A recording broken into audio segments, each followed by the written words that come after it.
শুরুতে জানিয়ে দেব, রাফাতে হামলা চালাতে গিয়ে ইসরায়েলি সেনা নিহত, বড় ক্ষয়ক্ষতির মুখে পড়ছে ইসরায়েল। জানিয়ে দেব, ইউক্রেনের জ্বালানি অবকাঠামোতে ব্যাপক রুশ হামলা।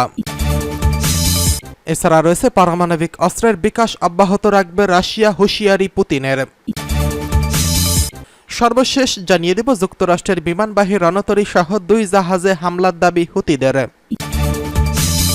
রাফাতে আক্রমণ করতে গিয়ে ইসরায়েলি সেনা নিহত, বড় ক্ষয়ক্ষতির মুখে ইসরায়েল।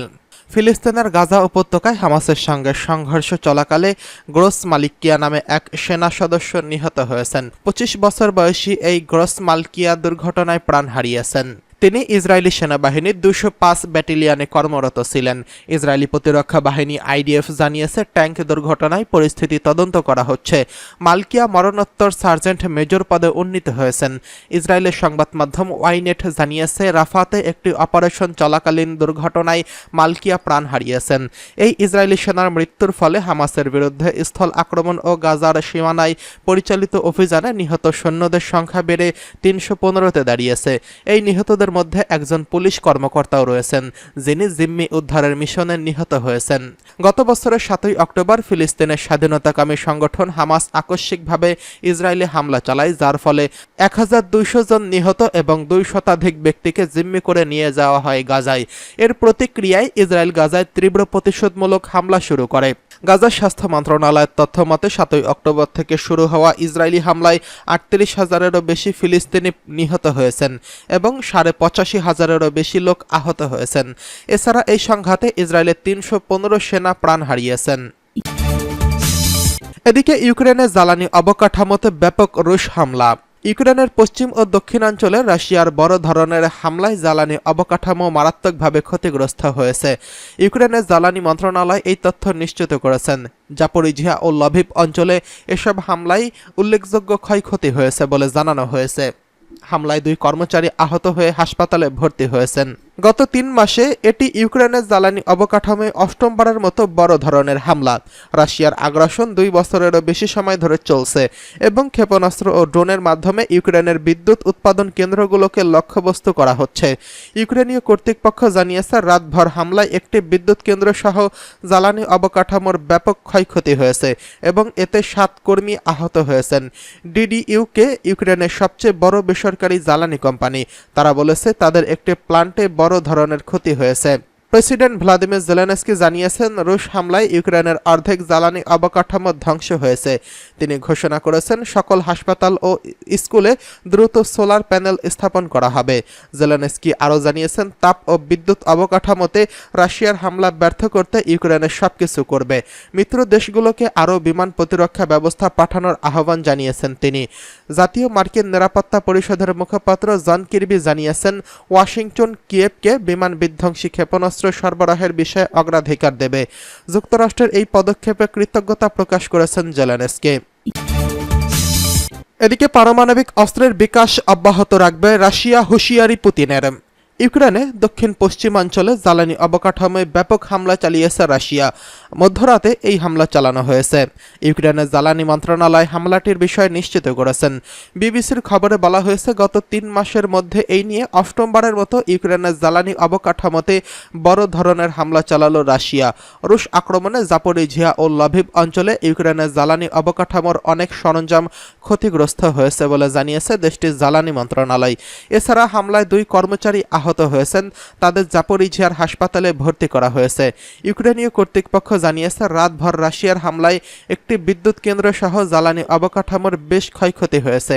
হামলায় 7 কর্মী আহত হয়েছেন বলে জানানো হয়েছে।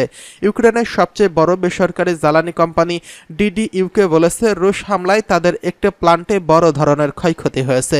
2 বছরেরও বেশি সময় ধরে ইউক্রেনে আগ্রাসন চালাচ্ছে রাশিয়া। ক্ষেপণাস্ত্র ও ড্রোন দিয়ে ইউক্রেনের বিদ্যুৎ উৎপাদন কেন্দ্রগুলোকে পঙ্গু করে দেওয়া হয়েছে। ইউক্রেনের প্রেসিডেন্ট ভলোদিমির জেলেনস্কি বলেছেন, রাশিয়ার হামলায় ইউক্রেনের জ্বালানি অবকাঠামোর অর্ধেকই ধ্বংস হয়ে গেছে। জেলেনস্কি চলতি সপ্তাহের শুরুতে জানিয়েছেন, ইউক্রেনের সব হাসপাতাল ও স্কুলগুলোতে যত দ্রুত সম্ভব সোলার প্যানেল চালু করা হবে। তিনি আরও জানিয়েছেন, তাপ ও বিদ্যুৎ অবকাঠামোতে হামলা চালিয়ে আমাদের ব্ল্যাকমেইল করার জন্য রাশিয়ার যে প্রচেষ্টা তা ব্যর্থ করতে আমরা সবকিছু করে যাব। ইউক্রেনের মিত্রদের তার দেশের গুরুত্বপূর্ণ অবকাঠামোর রক্ষার জন্য আমরা আরও বিমান প্রতিরক্ষা ব্যবস্থা পাঠানোর জন্য অনুরোধ জানিয়েছেন জেলেনস্কি। 2 বছরেরও বেশি সময় ধরে ইউক্রেনে আগ্রাসন চালাচ্ছে রাশিয়া। ক্ষেপণাস্ত্র ও ড্রোন দিয়ে ইউক্রেনের বিদ্যুৎ উৎপাদন কেন্দ্রগুলোকে পঙ্গু করে দিয়েছে। শুধু জ্বালানি অবকাঠামোই নয়, একের পর এক গুরুত্বপূর্ণ শহরও হারাতে বসেছে ইউক্রেন। ইতিমধ্যেই পূর্ব ইউক্রেনের কৌশলগত গুরুত্বপূর্ণ শহর চাশিব ইয়ারের চারপাশে রাশিয়ার বিরুদ্ধে লড়াই করার জন্য অত্যন্ত কঠিন হয়ে উঠেছে বলে জানিয়েছে কিয়েভ। শহরটিকে রক্ষা করতে নিয়োজিত ইউক্রেনীয় সামরিক ইউনিট এই তথ্য নিশ্চিত করেছেন। বৃহস্পতিবার সন্ধ্যায় ইউক্রেনের 24তম যান্ত্রিক ব্রিগেডের কর্মকর্তারা জানিয়েছেন, তাদের চাশিব ইয়ার শহরে পাঠানো হয়েছে, কারণ সেখানে তুমুল আক্রমণ চালিয়ে যাচ্ছে রাশিয়া। পৃথকভাবে দোনেস্কর দক্ষিণাঞ্চলীয় শহর সলিডোদের কর্তৃপক্ষ জানিয়েছে, রাশিয়ার বিমান হামলায় 2 জন নিহত এবং 3 জন আহত হয়েছেন। আঞ্চলিক গভর্নর এই অঞ্চল থেকে বেসামরিকদের নিরাপদ জায়গায় সরিয়ে নেওয়ার আহ্বান জানিয়েছেন। ইউক্রেন জানিয়েছে, চাশিব ইয়ার শহর ও এর আশপাশের পরিস্থিতি অত্যন্ত কঠিন। রাশিয়ার আক্রমণে ক্রমাগত সামনের দিকে এগিয়ে যাচ্ছে এবং ব্যাপক সম্মুখ আক্রমণ করছে। যুদ্ধ শুরুর আগে পাহাড়ি এই শহরটিতে প্রায় 12,000 মানুষ বসবাস কর্মরত রয়েছেন। ধারণা করা হচ্ছে, এই শহরের নিয়ন্ত্রণ হারালে এর কাছাকাছি ইউক্রেন নিয়ন্ত্রিত অন্যান্য শহর আরও বেশি ঝুঁকির মধ্যে পড়বে। বেশ কিছু শহরে সহজেই রাশিয়ার নিয়ন্ত্রণ চলে যাবে। এদিকে রুশ প্রেসিডেন্ট ভ্লাদিমির পুতিন জানিয়েছেন, পারমাণবিক অস্ত্রের বিকাশ অব্যাহত রাখবে রাশিয়া। ইউক্রেনের যুদ্ধরত সেনাবাহিনীকে সর্বাধুনিক অস্ত্র ও ড্রোন সরবরাহ করতে পরমাণু অস্ত্র বাড়ানো হবে বলে জানিয়েছেন তিনি। শুক্রবার ক্রেমলিনের সামরিক পুলিশ ও গোয়েন্দা পরিষেবার একাডেমির স্নাতকদের অংশগ্রহণ অনুষ্ঠানে এই কথা বলেন পুতিন। এদিকে যুক্তরাষ্ট্রের বিমানবাহী রণতরী সহ 2 জাহাজে হামলার দাবি হুতিদের।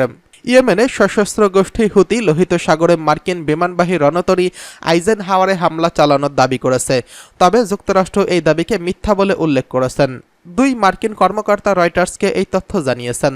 নাম প্রকাশে অনিচ্ছুক এক কর্মকর্তা বলেন, হুতিদের এই দাবি সঠিক নয়। ইরান সমর্থিত হুতিরা গাজায় ফিলিস্তিনি যোদ্ধাদের প্রতি সংহতি জানিয়ে নভেম্বরে লোহিত সাগরের জলপথে প্রথম ড্রোন ও ক্ষেপণাস্ত্র হামলা চালায়। 70টির বেশি হামলায় হুতিরা 2টি জাহাজ ডুবিয়ে দিয়েছে, আরেকটি আটকও করেছে। এসব ঘটনায় কমপক্ষে 3 জন নাবিক নিহত হয়েছেন। এর আগে হুতি গোষ্ঠীরা জানিয়েছিল, তাদের বাহিনী লোহিত সাগরে আইজেনহাওয়ারে হামলা চালিয়েছে এবং অভিযানটি সফল হয়েছে। তাদের লক্ষ্য অর্জন হয়েছে। তারা আরব সাগরে ট্রান্স ওয়ার্ল্ড নেভিগেটর নামে একটি বাণিজ্যিক জাহাজে হামলা চালানোর দাবি করে আসছে, তবে কখন হামলা হয়েছে তা জানায়নি তারা। একই বিবৃতিতে হুতিরা বলেছে, আরব সাগরের ট্রান্স ওয়ার্ল্ড নেভিগেটর একটি ক্ষেপণাস্ত্র সরাসরি আঘাত করেছে। আইজেনহাওয়ারের বিরুদ্ধে অভিযানে সফলভাবে তারা উদ্দেশ্য অর্জন করেছে, তবে তারা বিশদ বিবরণ দেয়নি। এমন সময় তারা এই হামলার দাবি করল, যেদিন হুতিরা তৌফান 1 নামে মানুষ্যবিহীন নৌজাহাজ উদ্বোধনের দাবি করেছে। ইরানের রাষ্ট্রীয় নিউজ ওয়েবসাইট ইরানার এক প্রতিবেদনে বলা হয়েছে, নতুন ক্ষেপণাস্ত্রটি 150 কেজি ওয়ারহেড বহন করতে পারে এবং এর গতিবেগ ঘন্টায় 35 নটিক্যাল মাইল।